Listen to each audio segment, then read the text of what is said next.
One, Ira Wolf. I'm very excited about this new segment we're going to do. And this week, you're sort of going to reintroduce yourself because you were a guest on a previous show on Dig Life Deep. The reaction was huge. I've had calls from people, emails saying, you got to have Ira back.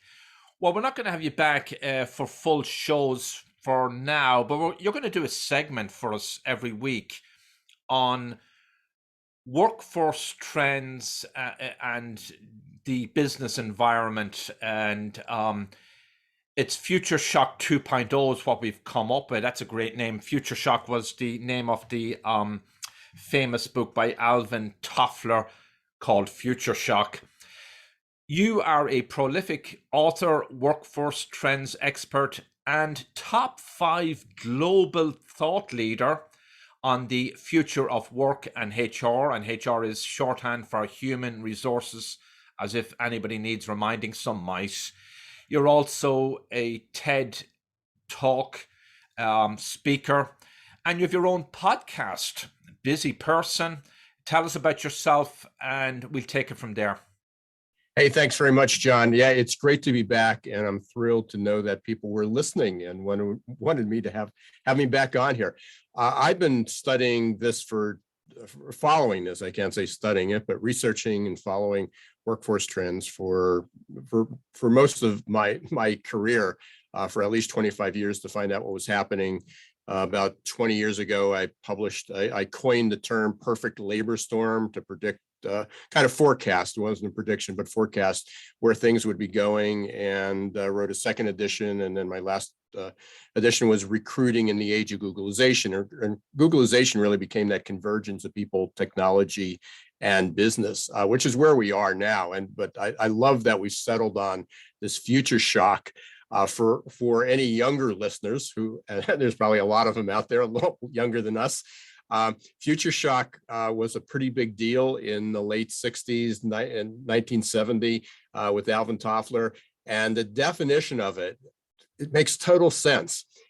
They defined it as a psychological state of individuals and societies that occurred because there was so much stress and too much change was happening in too short a period of time. And how appropriate that here we are in 2020. 2020 was the fifth, or we're in 2022, but the 50th anniversary was in 2020 in the book. And think about that. Yeah. I mean, so much change happening in too short a period of time that disrupted really every industry, every segment of society. The whole world shut down. We were quarantined. Economies were collapsing.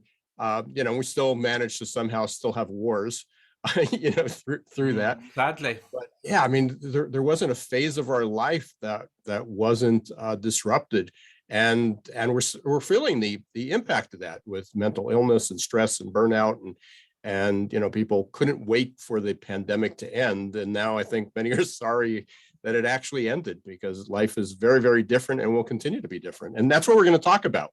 Yeah. I mean, you talked about wars. We had the Cold War when Alvin Toffler published his book, and now we have a real sad war in the Ukraine. So much has happened. You talked about stress back in the 60s, 70s, 80s probably meant something different than the kind of stress we're seeing today. I call it accelerating and deepening stress because of some positives and some negatives, convergence of business and technology and workforce trends. Yeah, I mean, we go back into our life, and again, people talk about this is not normal, and yet, I mean, I remember you talk about the threat of the Cold War. This seems pretty hot, recently, but I remember having air raid drills. I remember, as a young kid crawling under desks like that was going to save us from a nuclear attack. But that was pretty scary. People were building bunkers in their backyards and air shelters, and that wasn't too long after World War II, so it was pretty fresh. And now, 70, 80 years later, people are talking about how for multiple generations, for at least 3 generations, they never experienced a global threat like this.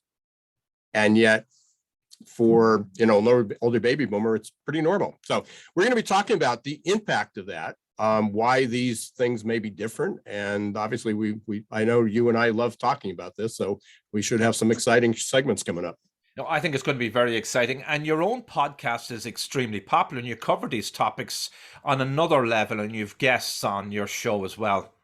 Yeah, it's Geeks, Skeezers, and Googlization. So I hope everybody will go up and check us out as well. And each week we interview at least one, sometimes two, business leaders, HR leaders. And we try to focus on, because that's where my main interest is, on the future of work.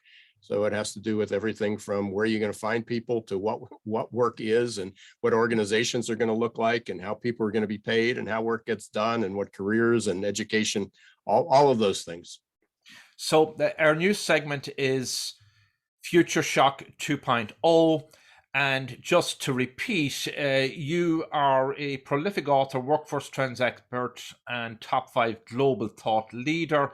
The segment is about business and workforce trends caused by the convergence of people, business, and technology. And people, of course, includes workers in the labor markets. I'm looking about some of the segments coming up. We'll start next week with our first segment that's going to be on labor force trends. And then we'll have a segment on short-term disruptive trends and forecasts, your forecasts for 2022 and 2023. Then we'll get on to the idea of going to college, your best advice for somebody graduating from college. And then we'll take another side of that. Do you need to go to college, to get ahead in life and have a career? And then later on, we'll talk about, do workers need to worry about a machine, a robot, taking over their jobs? There's a lot in there, Ira. And it's going to be really enjoyable, informative. It's going to be stimulating. And we're going to walk away with this with a lot of new thoughts and things that we can just discuss in our daily lives. Can't wait to dive into it, John. Thanks very much. Appreciate it. Ira WOLFE, thank you. We will listen to you next week.